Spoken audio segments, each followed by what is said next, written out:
It's Jim Gellatly on BFBS, The Forces Station, and joined by the man himself. Hi, Frank. Hello, how you doing? I'm good, thank you. One of my favorite tracks on the new Frank Turner album, Undefeated, is one called Ceasefire. Nothing to do with the military conflict, but more about, I don't know, addressing your younger self. What's behind this one?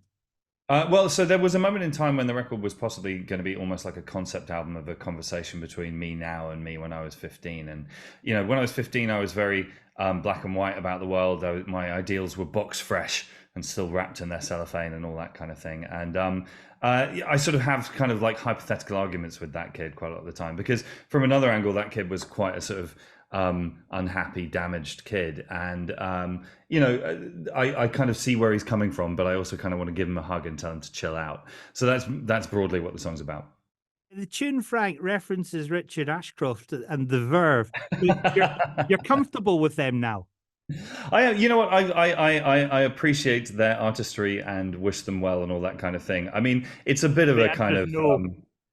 yeah, that line, when the Verve online fan club discover that lyric, I'm going to receive some angry tweets if Twitter is still a thing, or X or whatever we're calling it these days. But I was not a Brit Pop fan, and I was sort of exactly of the age and demographic that I was the target market for Brit Pop. I was sort of 13 or 14 when the Blur Country House and Oasis battle was going on, and I just found the whole thing very alienating as a kid. And it happened to coincide with the week that I bought my first Black Flag record, so there was no chance. But obviously, as an adult, I have realised that I think that Rich Ashcroft's a great songwriter, and I have changed my opinion. But it's a fun lyric, let's say that. I'm looking for a track you like now that would perhaps surprise that 15-year-old Frank Turner. Yes, indeed, and possibly even older than 15. But essentially, like, I mean, the first thing is that the older you get, the more I think it's just a waste of energy, like actively disliking bands. Like, if there's a band you don't like, just don't listen to them. Carry on with your life, and the world keeps spinning. But also, like, as I get older, I think that songwriting is something that I care about over and above any sort of genre description. And in recent years, mainly thanks to the taste of my wife, I've become something of a Swiftie, if you can believe it.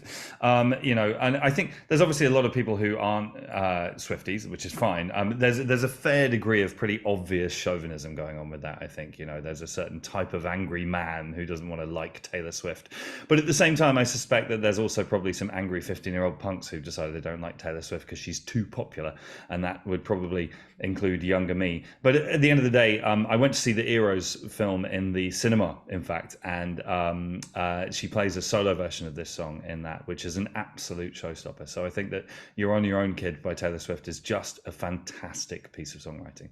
So you first made your name with the band Million Dead, which is more of a sort of punky, hardcore thing, but not that far removed from some of your solo material. Shift towards perhaps folk music, though. Was that reflective of what you'd been listening to?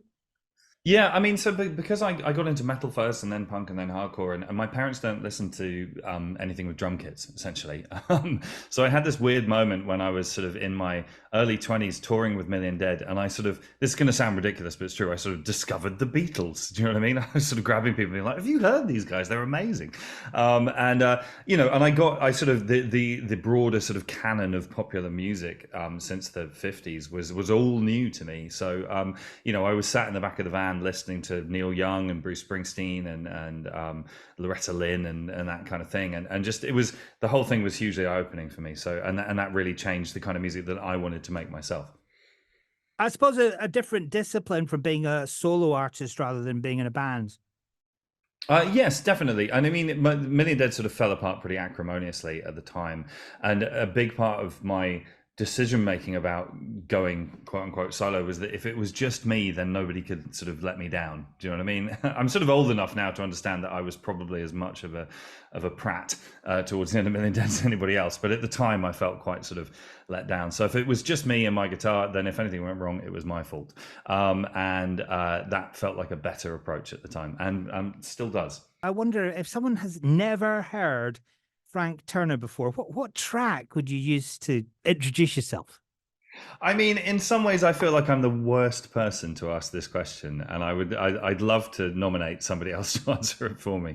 But if you're gonna make me pick it, I mean, I'm fortunate enough in my career to, I'm not one of those artists who just has like one song. Do you know what I mean? Like that everybody knows. I have maybe like four or five, which is a healthier place to be in. But if I'm going to pick one, I'm going to pick the song "I Still Believe" from the album "England Keep My Bones" from 2011. One of the singles from Undefeated is a track called Letters. Now, this relates to a pen pal you lost touch with.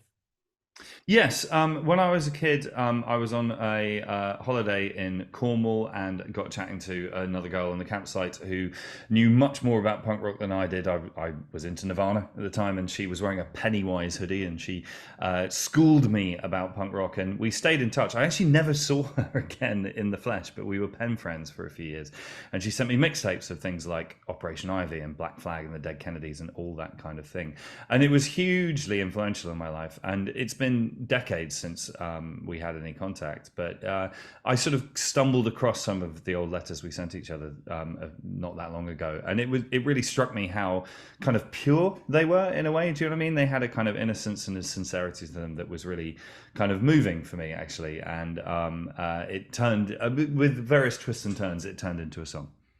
Frank, did you ever reunite with that pen pal?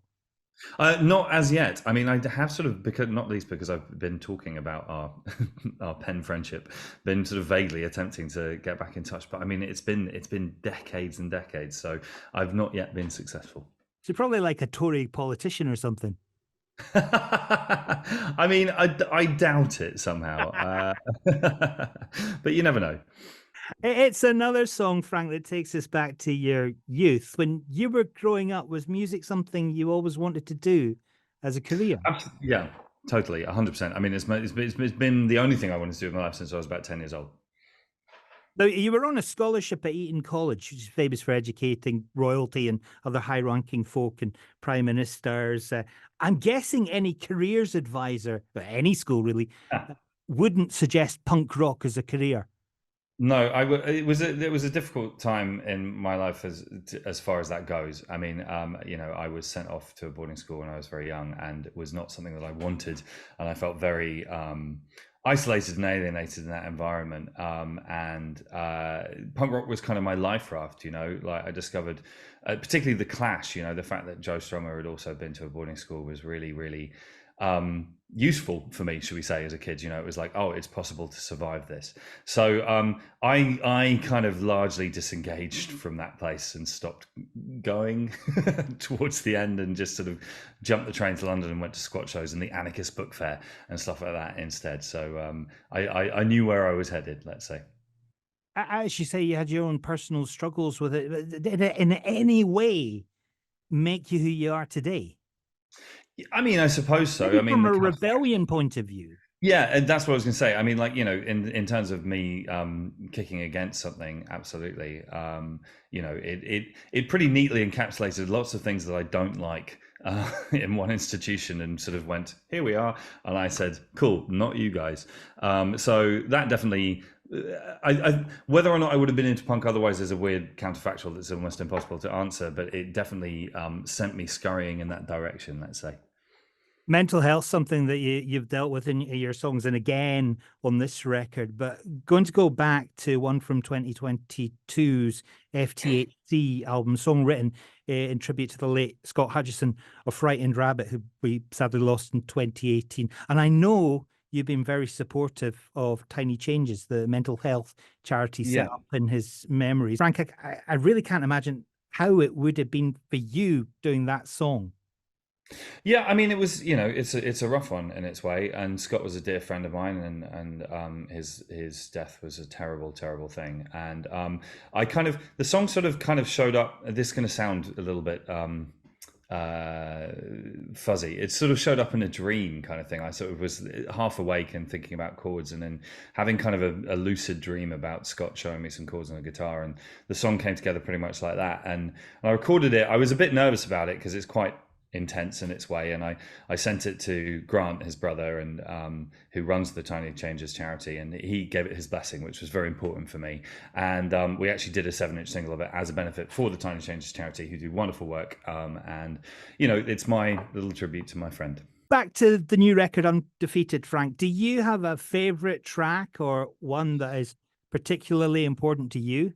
I'm not supposed to pick favorites because it's like Oh, being asked to pick your favorite child, but I'm it going is. to do it anyway. It's Sophie's choice, isn't it? Yeah, do you know what I mean? I mean, one of the more important songs on the record for me, and one of the songs I'm sort of more happy with, let's say. I'm happy with all of them, but there's a song called "Show People" that's it's a tribute to just kind of the ragtag international vagabond community of people who are touring people, and that includes musicians, but also crew people as well.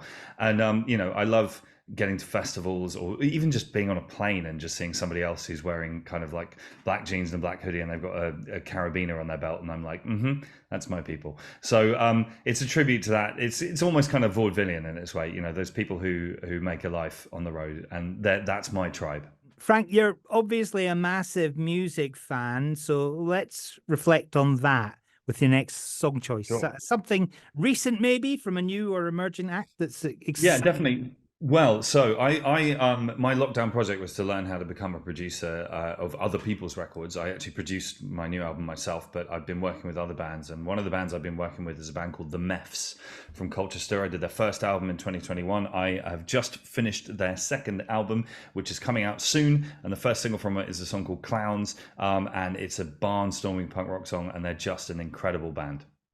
Frank, you mentioned that you produced Undefeated yourself. How comfortable were you slipping into that role? Were Mefs the guinea pigs? one of the guinea pigs, let's say. I mean, it's worth saying that a big influence on the new record was working with a lot of kind of younger, newer bands who are just so excited to be in the studio, and it really sort of knocks, and as an older musician, it knocks you out of your kind of like just sort of being in a fog of being like, oh, I've done this a million times. If you work with a younger band, it puts the joy and the excitement back into it. Working as my own producer, the idea sort of cropped up, and I was a bit kind of like, have I finally lost my mind about it? But actually, it was, once we got in the studio and started working, it was a seamless process, and it was really, really easy and fun. I suppose writing the songs, you'll always have an idea of how you want an album to sound, but did that put more pressure on you? Yeah, to a degree, but I guess the thing is we did tons of preparation work. I wrote the songs, I took them to the Sleeping Souls, and we worked up the arrangements over a couple of months in our rehearsal room. And by time we actually got to the studio, I knew exactly how the record was supposed to sound. So it was really just a case of capturing something that sort of already existed in my mind. And because my band are fantastic in every way, it was a painless process. Frank, thanks so much for chatting to us on BFBS. Is there a message you'd like to pass on to those serving in the armed forces before we hear the final track? Oh yeah, absolutely. I mean, so my younger sister is in the Royal Logistics Corps, and growing up as a punk and sort of being a little bit kind of like not into that world, should we say? It sort of turned my head a little bit having a family member, because she's somebody who, in a way that I completely admire, is powered by a sense of duty, and her aim is to help people, and she does a fantastic job with it. So I would say thank you for your service.